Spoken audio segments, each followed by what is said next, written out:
magiging 100% fully occupied si Ruru Concept Store, I'll be receiving a 426,000 pesos every month.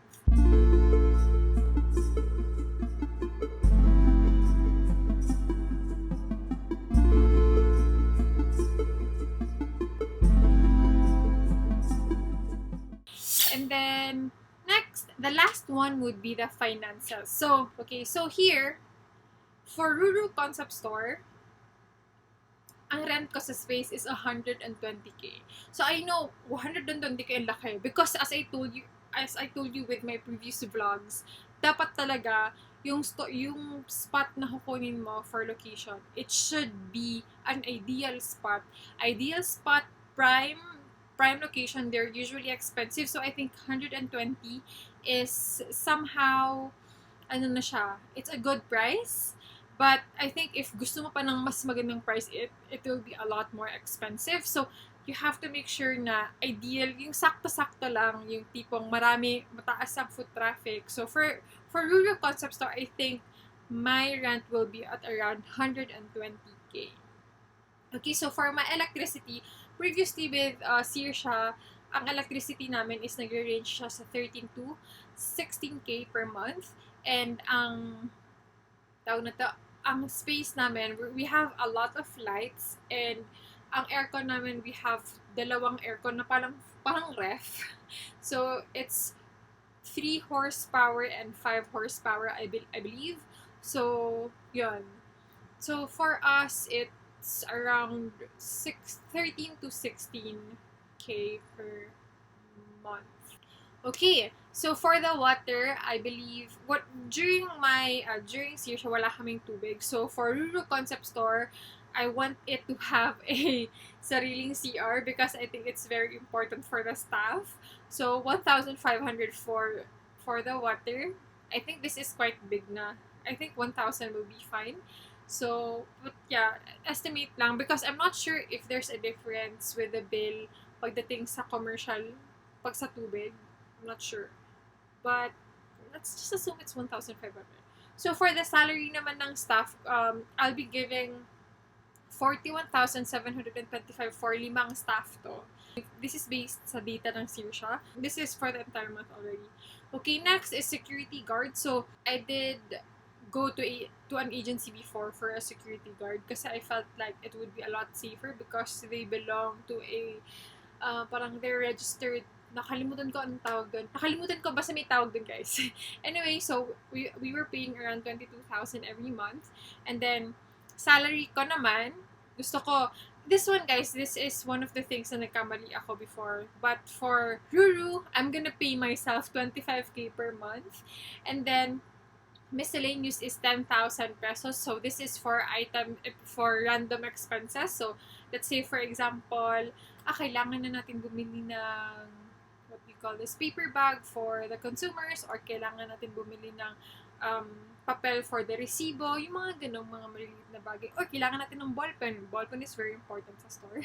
So yung mga ganong mga maliliit na expenses, and if accumulated, malaki siya. So for miscellaneous, ang masasuggest ko na to, you have to have a 10k budget on a monthly basis. So 10k budget na yan.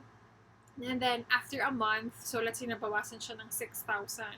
So, may matitira na 4,000. So, what you'll do is you just refill ulit. Actually, there, you have two options. It's either you refill it another 6,000 na lang para maging 10k siya ulit, or you will refill it another 10k. So, meron ka ng 16k for the miscellaneous. So, it really depends sa'yo. But since you have a 10k budget, siguro pwede naman din na magbigay ka na ng ulit ng another 10k. Tapos, after a year, whatever it is na masasave mo, pwede mo siyang gamitin for, I don't know, bonus siguro sa mga staff mo for taking good care of the store and not overspending on things. So, it really depends sa'yo, guys. So, ganun siya.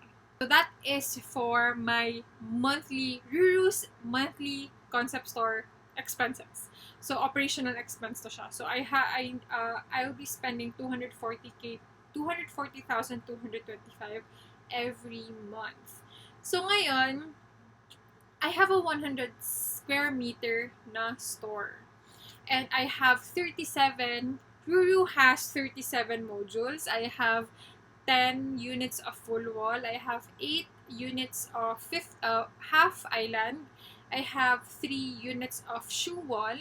And I have 16 units of island module. Okay, so I have 37 modules. So guys, this is just, ano lang to, I'm not that good with math. Hindi ko kasi ma-imagine kung paano ko isa-size ang concept store. So, this is just a number na I've came up with. But think of it this way.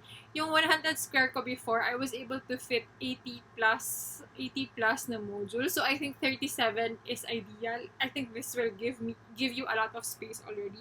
But, as you can see, yung rate ng rent, this one, it's quite expensive because mahal ang rent, guys. That's why mahal din ang rate ko for the modules. But here's the thing. Ang basis, hindi ka rin basta-basta, dapat mahal yung rate kasi mahal yung space.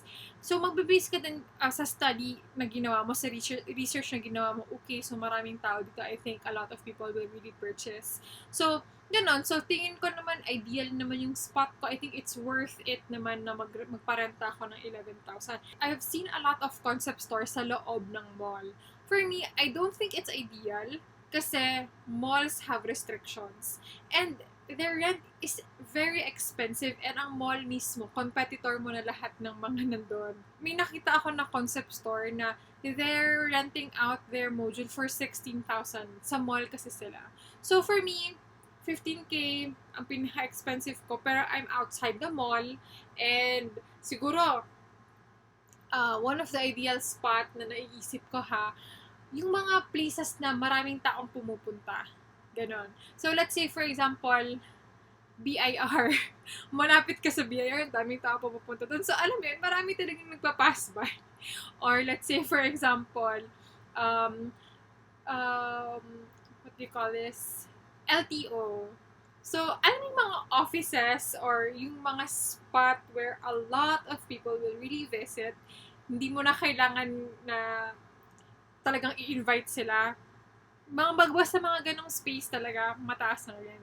But there are also other spaces naman na katulad ng sa BGC. I'm not sure kung magkano ang rent sa BGC but for me, if si Ruru Concept Store, if nasa Davao siya, ang pinaka-ideal spot talaga sa akin is kung saan yung spot ng Sirsha before because a lot of people pass by there, students, so may mga offices, so I think that's a perfect spot. But if hindi ko man siya ilalagay dun sa spot na yun, if within Davao, I would say, if walang pandemic I think MTS is a good spot as well.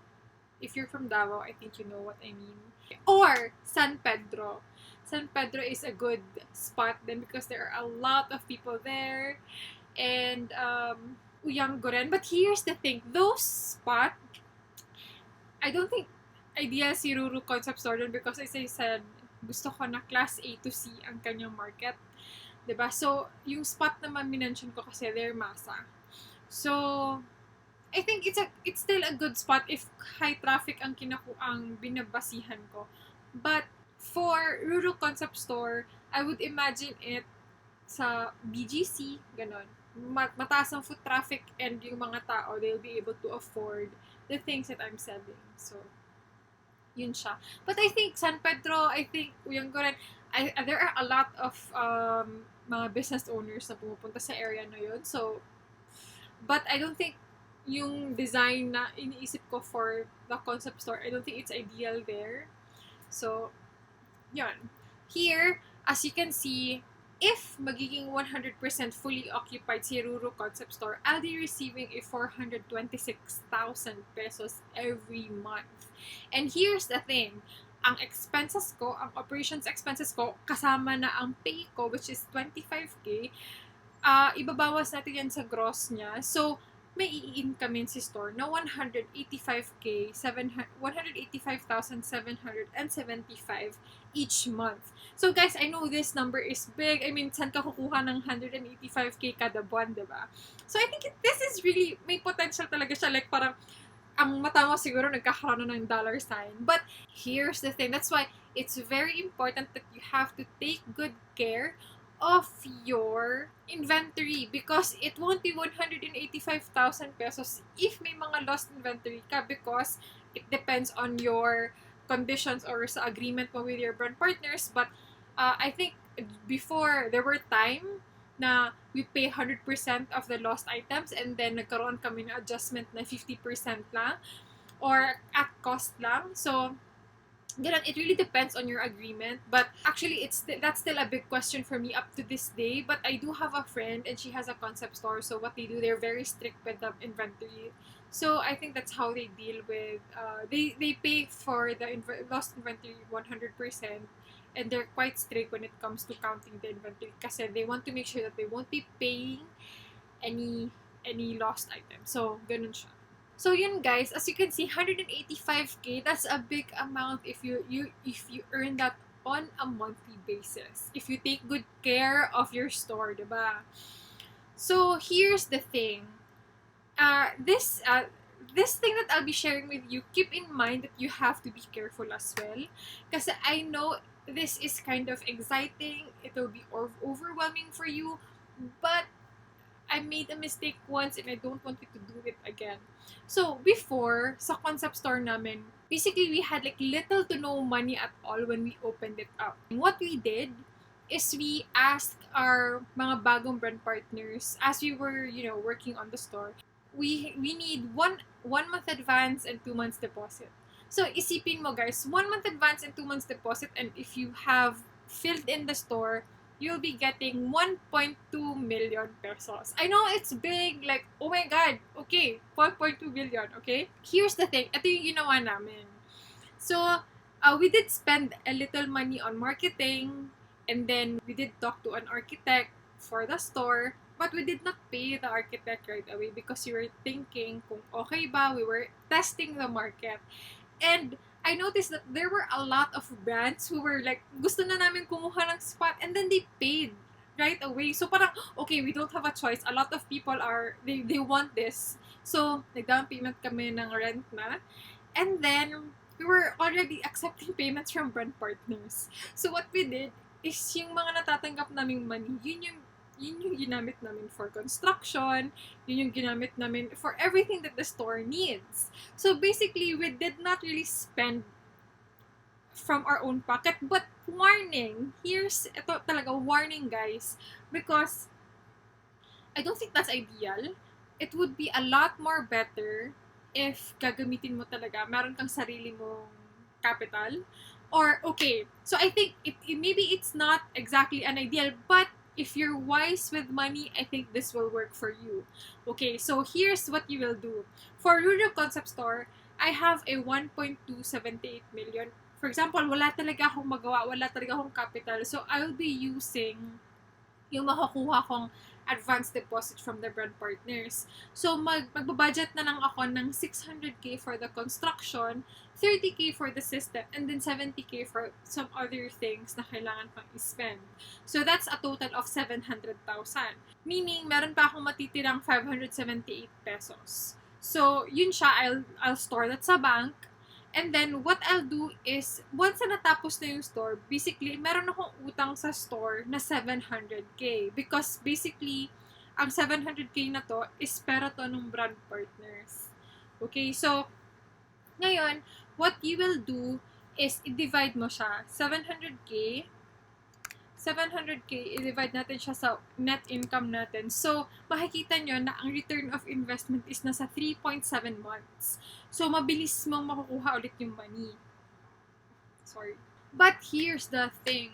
Hindi talaga guaranteed na magkakaroon ka ng 100% occupancy rate. That's the thing. Hindi guaranteed na magkakaroon ka ng 100% occupancy rate. Another tip that I can give you is, what you can do is,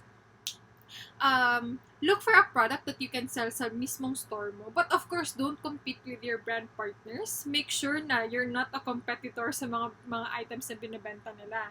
So, alam mo, pang extra income na lang din sa'yo so that you don't have to rely sa brand partners lang. But it's very important that you take good care of your brand partners. Look for a long-term brand partners na they'll be with you every step of the way, long-term, gano'n. So, di ba guys, makikita mo yung numbers. It's really amazing, it's surprising na, oh, okay, so mabilis ang return of investment because usually when it comes to business, you have to wait like, 2-3 years before ma-return yung investment mo, diba? But here, when it comes to creating a concept store, in 4 months' time, the investment is already returned. And to be honest, you did not invest anything. Time lang ang ininvest mo because the money that you use to create the concept store is basically the deposit and the advance na binigay ng brand partner. So, yun siya. Because the deposit, you have to return that, di ba? Yung advance, of course, magagamit, na yun, part na yun siya ng rent. So, syempre magbabayad ka. There are other building owners na they'll give you a month na parang grace period, okay, so that you can do your thing. They will not charge you for the construction for maybe a month. It really depends sa building owner. So, yun lang naman siya, guys. But as you can see, the numbers are good. Like, may mga dollar sign po talaga tayo sa mata natin. But you have to be careful. To be honest with you guys, pagdating sa concept store, this is not the only thing na surprising talaga. Because other than this, yung brand partners mismo, especially if their products are good, the store will earn a lot pa. So, but here's the thing, it's not exactly the store na nag-earn. Ang nag-earn yung brand partners sa brand partners yun. So, during the time ng first 6 months ng year siya, I think kumikita siya ng 1 million per month. We also had a brand partner, parang chinek ko yung entire year na income niya. Kumita siya ng, isang brand partner lang yun guys kumita siya ng 1 million in a year. And if you think of it, rent ang binayaran niya. That's it. So, makikita mo talaga na malaking tulong ang concept stores sa mga small business owners. And also, if you know anyone who wants to start a brand, sarili nilang business, they want to start a clothing line, they want to start a makeup line, I think the best way to start talaga is sa concept store. Online and sa concept store. They can start online, and then once they gain traction, a lot of people are seeing them, a lot of people are recognizing the brand, and they just want to expand. Concept store is the best way to go because if you create your own store, that will just cost you a lot of money, headache, operations, and everything. But what concept store do is they take all that headaches away. You just give them the product and the rent. That's it. So yun yung maganda sa concept store. So that's it for Ruru Concept Store, everyone. So as you can see, Ruru Concept Store will be earning at 185k kada buwan. That's big. So here's the thing. Papakita ko pala sa inyo before I end this video. I just want to show you guys kung ilang units ng what do you call this? Ilang units na modules ang kailangan ni Ruru Concept Store for it to sustain the store. So yan. Okay. So, kailangan niya ng 21 units. So, it really depends kasi hindi naman buong island module ang magiging unavailable na to. So, there are times na, let's say, for me, I think half island, 100% this will be full. Ang shoe island, 100% this will be full since there are only 3 islands for this one. And I imagine this one as, nasa wall. Actually, guys, let me show you. This is just a random drawing. So, this is how I imagine Ruru Concept Store will look like. So, here is the entrance. Ito siya. Entrance. And then, as you can see, this one, parang counter. So, andyan yung cashier and yung parang admin, receptionist in a way. So, let's say if someone will inquire, paano po maging brand partner? So, dyan sa pupunta. And then, this part here is the entrance. And then, pagpasok ng mga consumer is they'll see a parang light dyan, Ruru Concept Store. Alam niyo, parang gusto ko siyang gawing, what do you call this? Tawag yan, Instagrammable, where they can take pictures. And then here, pagpasok nila, ito yung tinatawag kong half island module. So, it's really close. It's not that high, guys. Meaning, parang half lang siya, parang andito. And then, once na andyan na yung mga half module, this one, ito naman sila yung island module. So, here, yan yung, ano yan guys ha, dalawang side and maybe 3 modules, so mga 6 modules in total, 3 on each side. So, wala kasi akong measuring something. So, that's why it looks like that. But here, makikita mo dito yung fitting room, and then kailangan ko din ng storage space, and then also CR, I believe. So, yan. And then, ito yung wall. So, dito sa wall na to, dito ko ilalagay yung shoe racks. I mean, yung shoes. So, parang, alam niyo, nakikita niyo sa mga Adidas, Nike, yung nasa wall lang, thus they can just display all of their shoes, parang ganon. And then here, sa kabilang side na to, this will be the wall module.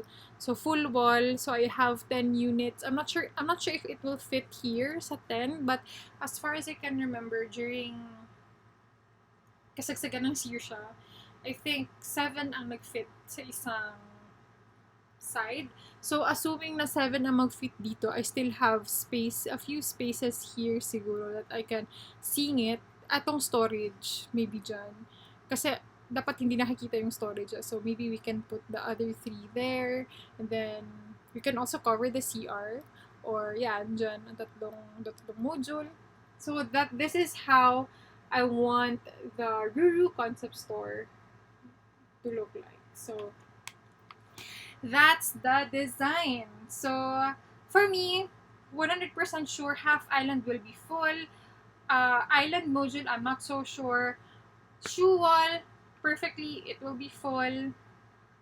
For the full wall naman, I think for the full wall, yung parang near the area, if it's near the entrance area, for sure they will be availed. May magre-rent talaga dun. Pero yung nasa back na area, I'm not so sure. I think the rate should be lesser because they're not visible. So, ganun siya guys. So, I hope you have learned things from this update naman, walkthrough, and let me know if you have any questions. Feel free to comment down below. So, yeah, thank you so much guys for watching, and I see you next time. Bye!